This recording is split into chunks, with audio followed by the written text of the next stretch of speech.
पता नहीं वो कौन सी मनहूस घड़ी थी जब मैं अपनी माँ की बात मानकर अपनी बहन की ननद की शादी में चला गया था। हालांकि मैं चाहता तो अपनी माँ को मना कर सकता था, लेकिन मैंने सिर्फ अपनी बहन का सोचा। अपनी माँ को जाने के लिए हामी भर दी। असल में मेरी एक ही बहन थी और मैं उसे अपनी जान से ज्यादा चाहता था। 1 साल पहले ही मेरी बहन की शादी हुई थी। उसकी शादी दूसरे शहर में हुई थी। हम दिल्ली में रहते थे और वो विदा होकर हैदराबाद गई थी। जहां बात मेरी बहन की आ जाती है तो मैं कोई भी काम को मना नहीं कर पाता। आज मेरी बहन की ननद की शादी थी। मेरी माँ कहने लगी, रोहित, शिल्पा की ननद की शादी है तो हमारे घर से किसी का जाना तो जरूरी है। और देख मौसम कितना खराब हो रहा है। अगर मौसम ठीक होता तो मैं चली जाती, लेकिन खराब मौसम की वजह से ठंड बढ़ने लगी है।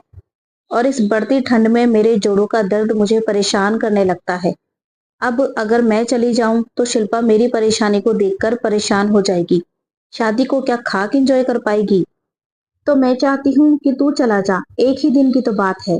शिल्पा भी खुश हो जाएगी और उसके ससुराल वालों को भी लगेगा कि कम से कम बहू के ससुराल से कोई तो आया। अगर हम नहीं गए तो शिल्पा को अपने ससुराल में कितनी बातें सुनने को मिलेंगी।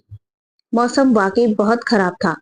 हाई अलर्ट की न्यूज पहले ही टीवी में आ चुकी थी कि किसी भी समय भारी बारिश हो सकती है। लेकिन मेरी माँ की बात भी सही थी। अब नई नई शादी हुई थी तो जाना जरूरी था। इसलिए मैं माँ को मना नहीं कर सका। कुछ ही घंटे बाद मैं हैदराबाद के लिए निकल गया। मुझे देखकर मेरी बहन बहुत खुश हुई। उसने माँ के बारे में भी पूछा, लेकिन मैंने कह दिया कि बेमौसम बारिश ने ठंड बढ़ा दी है और इस वजह से माँ के जोड़ों का दर्द की प्रॉब्लम हो जाती है। मुझे तो पता ही है, लेकिन माँ नहीं आ सकी। खैर मेरी बहन के ससुराल वाले बहुत ही अच्छे थे। सबने मुझे हाथों हाथ लिया था। शादी को मैंने खूब एंजॉय किया और अगले ही दिन मैं वापसी के लिए निकल पड़ा। हालांकि मेरी बहन ने कहा भी कि आज और रुक जाओ। आज मौसम विभाग ने जो खबर दी है वो अच्छी नहीं है। कहते हैं किसी भी समय बारिश हो सकती है। मैंने कहा, शिल्पा, ये क्या बेकार की बातें कर रही हो। ऐसा कभी हुआ है कि मौसम विभाग ने कोई सूचना दी हो और वो सच साबित हुआ हो। ठीक है, उन्होंने हाई अलर्ट की सूचना दी है, लेकिन ऐसा कभी नहीं हुआ।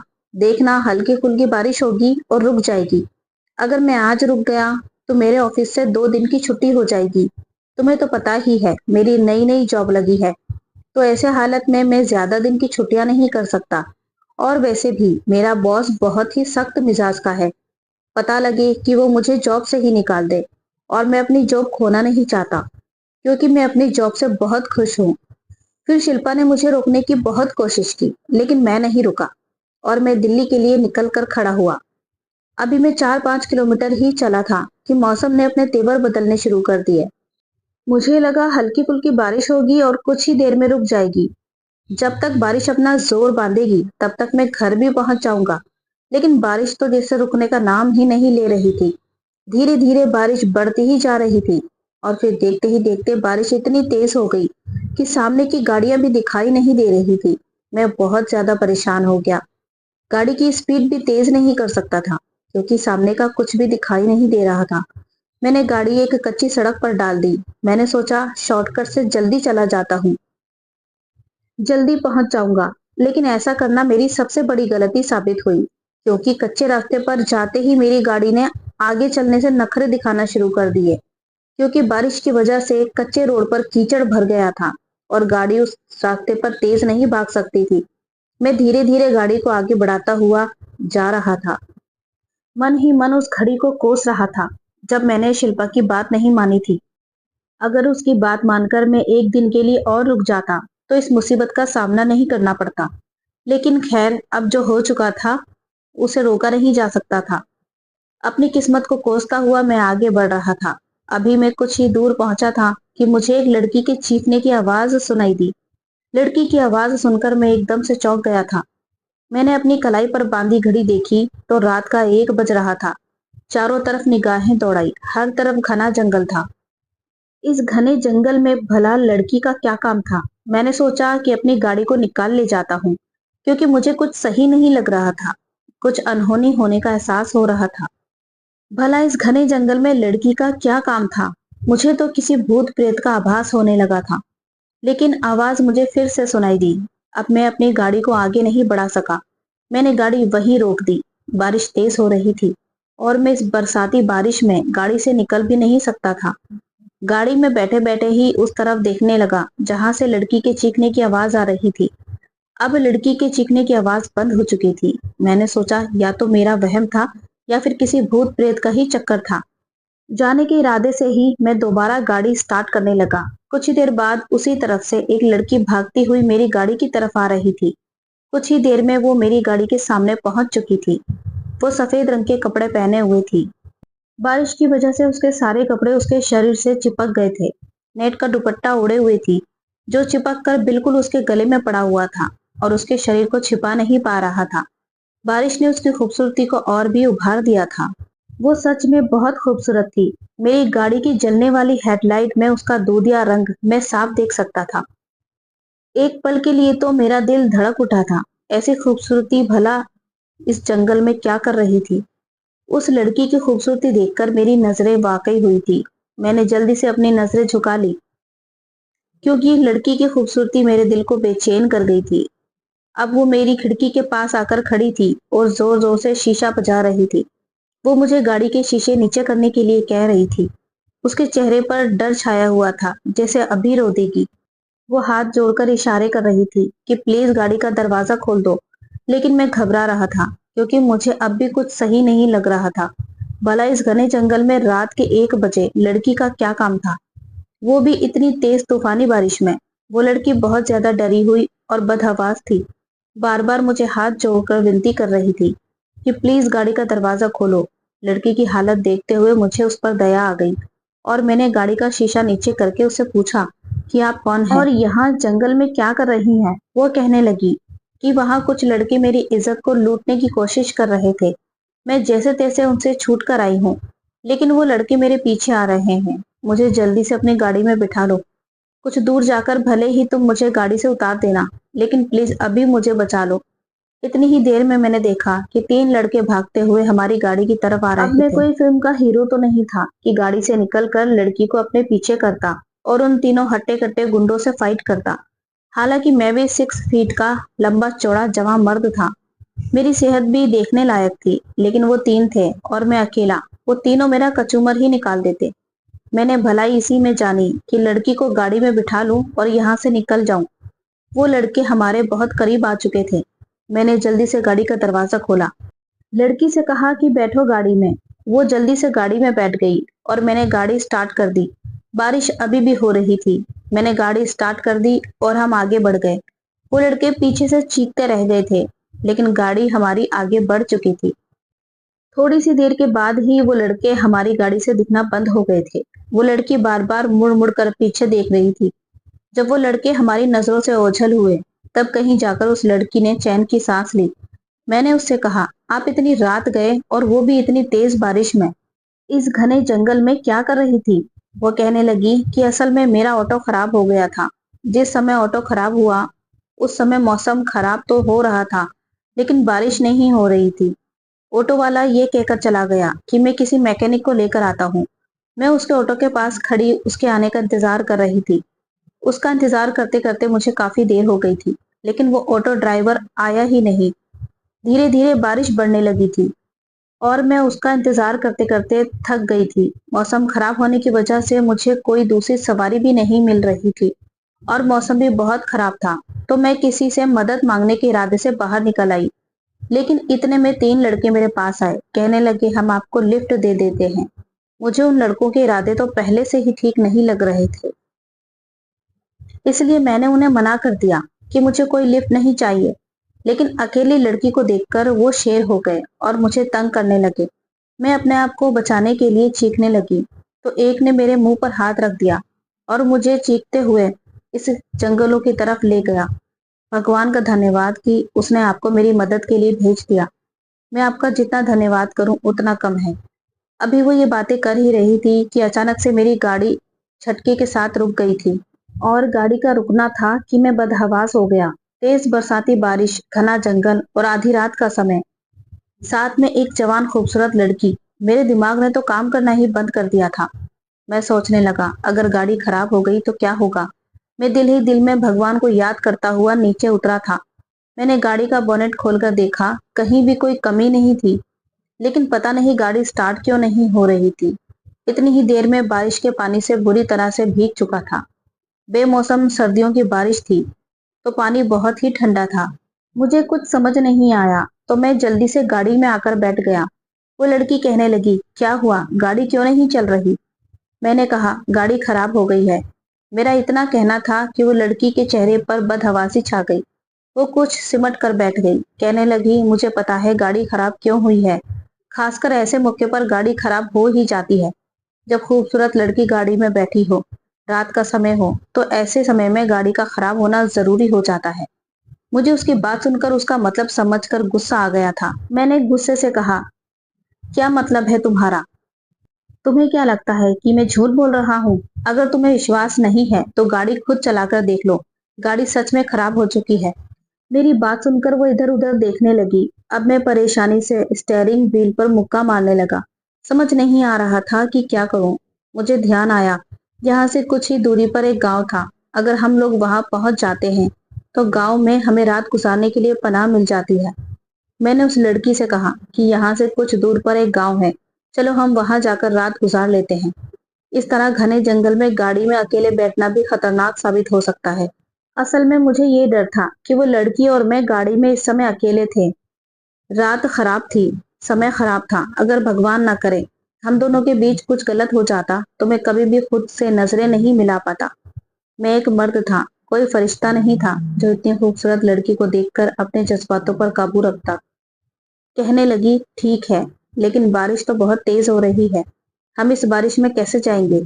मैंने कहा, कोई बात नहीं, कुछ ही दूर पर गांव है। बारिश का जोर अब कुछ कम हो चुका था। हम दोनों गाड़ी से उतरे और पैदल ही चलने लगे। चलते चलते हमें 10 मिनट हो चुके थे, लेकिन दूर दूर तक कोई गांव नजर नहीं आ रहा था। शायद हम लोग रास्ता भटक चुके थे। वो कहने लगी, हम इतनी देर से चल रहे हैं, आखिर आपका बताया हुआ गांव कब आएगा? मैंने कहा, लगता है हम रास्ता भटक गए हैं। मेरी बात सुनकर उसने एक तीखी सी नजर मुझ पर डाली थी। कहने लगी, मुझे पता था यही होगा। मुझे तुमसे लिफ्ट लेनी ही नहीं चाहिए थी।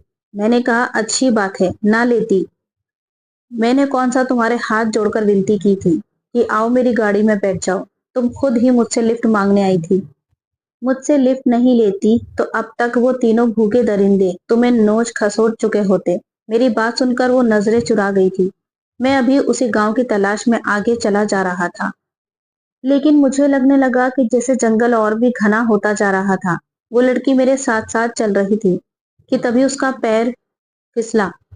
इससे पहले कि वो गिर जाती, मैंने उसे अपनी बाहों में संभाल लिया था। कहने लगी, तुम लड़कों को तो इसी मौके की तलाश रहती है, छोड़ो मुझे। मैंने उसे एकदम से छोड़ दिया। मैंने कहा, मैं तुम्हें गिरने से बचा रहा था। तुम बहुत ही गंदी सोच की लड़की हो। मेरे बारे में पता नहीं क्या गलत गलत बोले जा रही हो, और मैं तुम्हें बर्दाश्त कर रहा हूँ। अब मैं तुम्हारे साथ एक पल भी नहीं रुक सकता। मेरा क्या है, मैं अपनी गाड़ी में जाऊंगा, खिड़कियां बंद करूंगा और आराम से सो जाऊंगा। सुबह होने पर किसी मैकेनिक को बुलाकर गाड़ी सही करवाऊंगा और अपने घर चला जाऊंगा। तुम्हारी जो मर्जी हो करो। ये कहकर मैं अपने रास्ते पर चल दिया। वो लड़की भी मेरे पीछे नहीं आई। कहने लगी, ठीक है, मैं भी अपना रास्ता खुद ही ढूंढ लूंगी। मुझे भी कोई परवाह नहीं थी। मैं अपनी गाड़ी की तरफ चल पड़ा। अभी थोड़ी ही दूर चला था कि मुझे उस लड़की के चीखने की तेज आवाज आई थी। अब मैं इतना इंसानियत से गिरा हुआ भी नहीं था कि मैं उस लड़की की इतनी भयानक चीख सुनकर वहां से चला जाता। मैं वापस आवाज की दिशा में दौड़ पड़ा, लेकिन वो लड़की मुझे कहीं भी दिखाई नहीं दे रही थी कि तभी दूसरी चीख सुनाई दी। मैं जल्दी से आवाज की तरफ दौड़ा। मैंने देखा वो लड़की एक पेड़ की ओट में छिपी हुई थी और कुछ ही दूरी पर एक मोटा सांप फन फैलाए खड़ा था। अगर जरा सी भी सावधानी हटती तो वो सांप उस लड़की को काट सकता था। मुझे समझ नहीं आ रहा था कि अब मैं उस लड़की को कैसे बचाऊं। मैंने अपने जूते उतारकर उस सांप की तरफ फेंके थे। आवाज होते ही सांप का ध्यान आवाज की तरफ गया, और जैसे ही सांप का ध्यान हटा, मैंने उस लड़की का हाथ पकड़कर खींचा और सरपट दौड़ लगा दी। लेकिन शायद हमारी किस्मत खराब थी कि बारिश का जोर अब भी पहले से ज्यादा बढ़ चुका था। इतनी तेज बारिश, ऊपर से बारिश का ठंडा पानी। मैं मर्द था और मैं इस ठंड को सह सकता था, लेकिन वो एक कमजोर और नाजुक सी लड़की थी, ठंड को ज्यादा देर सह ना सकी। कुछ देर में वो ठंड से कांपने लगी थी। उसके होंठ नीले पड़ने लगे थे और कुछ ही देर में वो बेहोश होकर जमीन पर गिर चुकी थी। मैं उस लड़की को उठाने की कोशिश कर रहा था, लेकिन वो आंखें नहीं खोल रही थी। मेरी जान पर बन आई थी। मैं उसे इस घने जंगल में और बरसाती बारिश में अकेला छोड़कर भी नहीं जा सकता था, और उसे साथ लेकर जाना मेरी मजबूरी बन गई थी। मैं जल्दी से उस लड़की को बाहों में उठाया और गाड़ी की तरफ चलने लगा। गाड़ी पिछली सीट का दरवाजा खोलकर मैंने उसे गाड़ी की सीट पर लिटाया। मेरी गाड़ी में एक टॉवल था। मैंने उस टॉवल से उस लड़की को पोंछना शुरू कर दिया कि शायद किसी तरह उसे गर्मी मिल जाए। लेकिन उस लड़की का शरीर धीरे धीरे ठंडा और उसके होंठ नीले पड़ते जा रहे थे। मैं कभी उसके हाथों को रब कर रहा था, कभी उसके पैर के तलवों को मसल रहा था कि कहीं शायद उसे कुछ गर्मी मिल जाए। लेकिन उस लड़की का पूरा शरीर धीरे धीरे कांप रहा था। उसे गर्मी की जरूरत थी और उसके शरीर को गर्मी नहीं मिल पा रही थी। मैं उसको बाहों में बार बार हिलाता कि तुम होश में क्यों नहीं आती, लेकिन उसका शरीर और भी ज्यादा ठंडा पड़ता जा रहा था। मुझे लगने लगा अगर मैं कुछ देर और टाइम वेस्ट करता रहा तो शायद लड़की की जान बचाना मुश्किल हो जाएगा। मेरे दिमाग में एक ही आइडिया आया, अगर मैं इस लड़की को अपने शरीर की गर्मी दे दूं तो शायद इसकी जान बच सकती है। लेकिन ये करना इतना आसान नहीं था। मेरा ज़मीर इस बात की गवाही नहीं दे रहा था। वो एक गैर अनजान लड़की थी। मैं उसकी इजाजत के बिना कैसे उसके शरीर को छू सकता था। लेकिन मेरा दिमाग समझाने लगा कि ऐसा करना जरूरी है। पाप और पुण्य के चक्कर में मत पड़ो। एक इंसानी जान को बचाना तुम्हारा कर्तव्य है। अगर तुमने इसकी जान बचाने में देरी कर दी तो ये लड़की मर जाएगी और इसकी मौत के जिम्मेदार तुम खुद होंगे। और फिर मैंने अपने दिमाग की बात मान ली। मैंने उस लड़की को अपने शरीर की गर्मी देने के बारे में सोच लिया। मैंने अपनी शर्ट निकाली और उस लड़की के करीब हो गया। धीरे धीरे मैं उसे अपने शरीर की गर्मी देने लगा। लेकिन जब उस लड़की का भीगा बदन मेरे बदन से टकराया तो मेरे शरीर में भी शरारे दौड़ने लगे। मैं खुद पर काबू नहीं रख सका। वो बहुत ही कमजोर पल थे जिनमें मैं बह गया था और सब कुछ होता चला गया जो नहीं होना चाहिए था। उस लड़की की जान तो बच गई, लेकिन इज्जत चली गई थी। पता ही नहीं चला कि कब मैं उसकी जिंदगी बचाते बचाते उसके हुस्न में डूबता चला गया और सारी हदें पार कर गया। वो लड़की अब भी बेहोश थी, लेकिन अब पहले से थोड़ी ठीक हो चुकी थी। उसकी हालत अब काफी ठीक थी और मैं बैठा बैठा सोच रहा था कि अब मुझे क्या करना चाहिए। मैं खुद से ही नजरें नहीं मिला पा रहा था। अगर उस लड़की को सच्चाई बता देता, अगर मैं उसे बताता कि मैं तुम्हारी जान बचाने की खातिर तुम्हारे साथ क्या किया, तो शायद वो मेरा विश्वास ना करती। वो अभी पिछली सीट पर लेटी हुई थी और मैं आगे फ्रंट सीट पर और बैठा शर्मिंदगी से गड़ा जा रहा था। धीरे धीरे सुबह की रोशनी फैलने लगी थी। बारिश भी रुक चुकी थी। उस लड़की को भी होश आ गया था और वो उठकर बैठ गई। कहने लगी, क्या हुआ? हम अब तक इसी जंगल में क्यों हैं? अब तो दिन भी निकल आया है, बारिश भी रुक चुकी है, और रात को अचानक मुझे क्या हो गया था? मुझे याद है कि मुझे एकदम से बहुत ज्यादा ठंड लगने लगी थी और फिर धीरे धीरे मैं बेहोश होती चली गई। मैं गाड़ी में कैसे आई? मैंने उस लड़की को सिर्फ इतना कहा कि तुम बेहोश होकर बाहर गिर गई थी। मैं तुम्हें उठाकर गाड़ी में ले आया। इसके अलावा मैंने उस लड़की को कुछ भी नहीं बताया था। वो लड़की मेरा धन्यवाद करने लगी कि मैं उसकी जान बचाई। मुझसे माफी भी मांगने लगी। कहने लगी, मुझे माफ कर दो, मैं तुम्हें गलत समझ रही थी। पता नहीं मैं तुम्हारे बारे में क्या क्या बोल गई थी। तुम तो बहुत ही अच्छे और शरीफ लड़के हो। पूरी रात तुम्हारी गाड़ी में एक हसीन और खूबसूरत लड़की अकेली थी और तुमने उसकी जान भी बचाई और उसका गलत फायदा भी नहीं उठाया। तुम बहुत ही अच्छे इंसान हो। अब हम गाड़ी से निकलकर धीरे धीरे उसी गांव की तरफ जा रहे थे जो रात को लापता हो गया था। थोड़ी दूर पर हमें वो गांव नजर आ गया था। मैंने एक घर का दरवाजा खटखटाया। मैंने कहा, कुछ देर के लिए इस लड़की को अपने घर पर पनाह दे दें। मेरी गाड़ी खराब हो गई है, मैं उसे सही कराता हूँ, फिर मैं इसे ले जाऊंगा। दरवाजा एक अधेड़ उम्र की औरत ने खोला था। कहने लगी, ये लड़की कौन है? वो हम दोनों को शक भरी नजरों से देख रही थी। मेरे पास कोई जवाब नहीं था। मैं उस औरत को क्या जवाब देता? अभी वो लड़की कुछ बोलने ही वाली थी कि मैंने उसका हाथ दबा दिया। मैंने कहा, ये मेरी पत्नी है और हमारी गाड़ी खराब हो चुकी है। कुछ देर में मैं आ जाऊंगा, इसे वापस ले जाऊंगा। उस अधेड़ उम्र औरत ने उस लड़की को अपने घर के अंदर ले लिया और गांव में गाड़ी ठीक कराने में चला गया। लेकिन गाड़ी ठीक करते करते मुझे 3-4 घंटे लग गए थे। और जब मैं वापस लौटा तो उस औरत ने मुझे बताया कि तुम्हारी पत्नी तो चली गई थी, ये कहकर कि मैं खुद ही ऑटो लेकर चली जाऊंगी। मैं भी अपनी गाड़ी से अपने घर आ गया था, लेकिन मुझे इस बात का अफसोस काफी दिन तक रहा। कभी कभी सोचता तो मुझे खुद पर बहुत शर्मिंदगी महसूस होती। मैंने उस लड़की के साथ सही नहीं किया। उसे तो पता भी नहीं था कि उसकी इज्जत दागदार हो चुकी थी। वो अपना सब कुछ गवा चुकी थी। अगर उसकी शादी होती है और अगर उसके पति को शक हो जाता तो वो उसकी जिंदगी नरक से भी बुरी बना देता। उस लड़की की बर्बादी का जिम्मेदार मैं खुद को ठहराने लगा था। और इसका एक ही हल मुझे समझ आया कि मुझे उस लड़की से शादी कर लेनी चाहिए थी। लेकिन मैं उसे कहाँ ढूंढता, मुझे तो उसका नाम भी नहीं पता था। फिर भी मैंने अपने तौर पर बहुत कोशिश की कि मैं किसी तरह उस लड़की को ढूंढ सकूं, लेकिन वो लड़की मुझे कहीं नहीं मिली। 4 महीने हो चुके थे इस हादसे को गुजरे हुए। एक दिन मैं अपनी माँ को लेकर मंदिर गया। मेरी माँ की बड़ी इच्छा थी कि मैं भी उनके साथ चलूं। हालांकि इससे पहले माँ खुद ही मंदिर चली जाया करती थी, लेकिन माँ के कहने पर पता नहीं क्यों उस दिन मैं भी मान गया। जब माँ को मंदिर लेकर गया तो एक लड़की भगवान के सामने रो रो कर उससे प्रार्थना कर रही थी कि हे भगवान, तूने मेरे साथ ये क्या कर दिया? मुझे किस जुर्म की सजा दी है? मैंने ऐसा कोई भी पाप नहीं किया, फिर मुझे ये क्यों सजा दी गई है? मैं पवित्र हूँ। मैंने किसी के साथ कोई भी रिश्ता नहीं रखा है। मेरा तो आज तक किसी लड़के से कोई भी चक्कर नहीं चला। फिर ये पाप मेरे पेट में कैसे आ गया? अगर तूने मुझे इस मुसीबत में डाला है तो तू ही मुझे निकाल, नहीं तो मैं अपनी जान ले लूंगी। मुझे इस जिल्लत भरी जिंदगी को नहीं जीना। उस लड़की की बात सुनकर पता नहीं क्यों मेरा दिल धड़क गया था। मैंने उस लड़की का चेहरा देखा तो मेरा दिल धक से रह गया था। ये तो वही लड़की थी, यानी उस रात जो कुछ भी मैंने उसके साथ किया था, उसका बीज उसके पेट में पल रहा था और उसकी जिंदगी बर्बाद करने का मैं जिम्मेदार था। मैंने उसके जुड़े हुए हाथ लिए।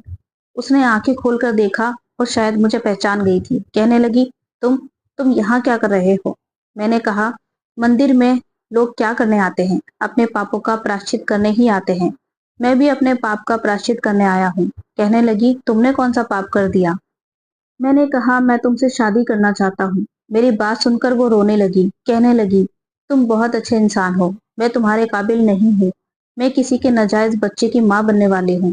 पता नहीं ये कैसे हुआ, लेकिन ये सच्चाई है कि मेरे पेट में किसी का पाप पल रहा है। हालांकि मैं आज तक कोई भी ऐसा काम नहीं किया है, लेकिन पिछले 2 महीने से मेरी तबीयत बहुत खराब रहने लगी थी और मैं डॉक्टर के पास गई तो डॉक्टर ने मुझे ये खबर सुनाई, घर में मेरी बूढ़ी माँ है। मेरे पापा तो मुझे बचपन में ही छोड़कर चले गए थे। मेरी माँ ने ही पाल पोस कर बड़ा किया है। अपने घर का खर्चा मैं एक स्कूल में जॉब करके करती हूँ। सब कुछ ठीक ठाक चल रहा था। मेरी शादी भी होने वाली थी, लेकिन पता नहीं ये सब कुछ कैसे हो गया। मैंने कहा, मैं तुम्हें सहारा देना चाहता हूँ, तुम्हारे बच्चे को अपनाना चाहता हूँ, इस बच्चे को अपना नाम देना चाहता हूँ। ये कहते हुए मैं उससे नजरें चुरा रहा था और शायद वो सब समझ गई थी। वो एक झटके से मेरे सामने आई। उसके चेहरे पर गुस्सा और नफरत के मिले जुले भाव थे। आंखों में आंखें डालकर कहने लगी, तो इस बच्चे के बाप तुम हो?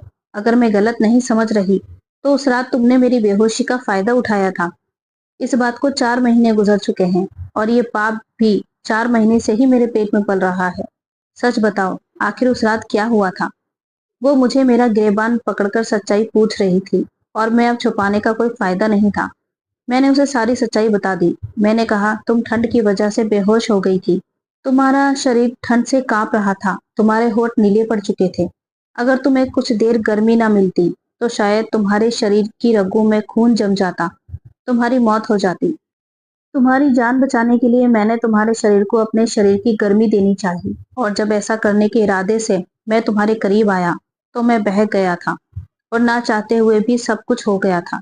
मैं तुम्हें उस दिन बताने की हिम्मत नहीं कर सका, लेकिन भगवान के सामने मैं इस बात को मानता हूँ। भगवान को साक्षी मानकर ये बात सच्चे दिल से कह रहा हूँ कि पिछले 4 महीने से मैं चैन से सो नहीं सका। हर पल मुझे तुम्हारा ख्याल रहा है। मैंने तुम्हें बहुत ढूंढा कि मैं तुमसे शादी कर लूं, लेकिन तुम मुझे नहीं मिली। और देखो भगवान का चमत्कार, शायद उसे हम दोनों को मिलाना था। इस बच्चे को उसके असली बाप तक पहुंचाना था और देखो तुम मुझे मिल गई। जो कुछ हुआ गलत हुआ, मैं इस बात को मानता हूँ और मैं तुमसे इस बात की माफी भी मांगता हूँ। लेकिन मैं अपने पाप का प्रायश्चित करने के लिए तैयार हूँ। मैं तुम्हें इज्जत की जिंदगी देना चाहता हूँ और अपने बच्चे को इज्जत के साथ अपनाना चाहता हूँ। मेरी बात सुनकर वो वहीं बैठ गई और फूट फूट कर रोने लगी। कहने लगी, कैसे माफ कर दूं? ये 4 महीने मैंने किस दर्द और तकलीफ से गुजारे हैं, ये मैं ही जानती हूँ। पल पल की मौत मरी हूँ और आज तुम इतनी आसानी से कह रहे हो कि मुझे माफ कर दो। खैर, नीलम के पास अब कोई दूसरा रास्ता भी नहीं था, इसलिए मजबूरी में उसने मुझसे शादी कर ली थी। हालांकि शादी को लेकर दोनों तरफ से ही बवाल मचाया गया था, क्योंकि नीलम की शादी पहले से तय थी और मेरी माँ मेरी शादी एक अच्छे खाते पीते घराने में करना चाहती थी और नीलम गरीब घराने से संबंध रखती थी। लेकिन मैंने अपनी माँ को जैसे तैसे शादी के लिए मनाया था। नीलम को अपनी माँ को मनाने के लिए इतनी ज्यादा जद्दोजहद नहीं करनी पड़ी थी, क्योंकि नीलम की माँ को ये भी दिखाई देता था कि मैं एक अच्छा खाता पीता और अच्छी जॉब करने वाला लड़का था। शादी के कुछ महीनों तक वो मुझसे बात नहीं करती थी, लेकिन धीरे धीरे मेरा व्यवहार देखकर वो पिघल गई थी। शायद उसे मेरी मोहब्बत का एहसास हो गया था। ये सच है कि पहले मैंने नीलम की मोहब्बत में आकर उससे शादी नहीं की, बल्कि उसके पेट में पलने वाले बच्चे को उसका हक देना चाहता था। मैं उसकी जिंदगी को बदनामी से बचाना चाहता था और अपने पाप का प्रायश्चित भी करना चाहता था। इसलिए मैंने नीलम से शादी की थी। लेकिन जब मैंने नीलम की मांग में सिंदूर भर के उसके साथ 7 फेरे लिए, तो धीरे धीरे खुद ब खुद मेरे दिल में नीलम की मोहब्बत पनपने लगी थी और आज मैं उससे बेइंतहा मोहब्बत करता हूँ। कुछ ही महीने बाद नीलम ने प्यारे से बेटे को जन्म दिया था और इस बात पर मेरी माँ ने बहुत बवाल मचाया था। कहने लगी, शादी को सिर्फ 5 महीने हुए हैं और तुम्हारी पत्नी ने बच्चे को जन्म भी दे दिया, ये कैसे मुमकिन है? और अब ये बात मैं अपनी माँ से भी छुपा नहीं सकता था। मैंने अपनी माँ को सारी सच्चाई बता दी। मेरी बात सुनकर मेरी माँ ने पहले तो मुझ पर बहुत गुस्सा किया, लेकिन फिर खुशी खुशी नीलम और उसके बच्चे को अपना लिया था। आज मैं अपनी जिंदगी में बहुत खुश हूँ। नीलम भी मेरे साथ बहुत खुश है और मुझे बहुत मोहब्बत भी करती है। उम्मीद है ये कहानी आपको पसंद आई होगी। ऐसी और कहानियां सुनने के लिए चैनल को सब्सक्राइब करें, वीडियो को लाइक करें। मिलते हैं फिर एक नई कहानी के साथ। तब तक अपना ख्याल रखें। Thanks for watching.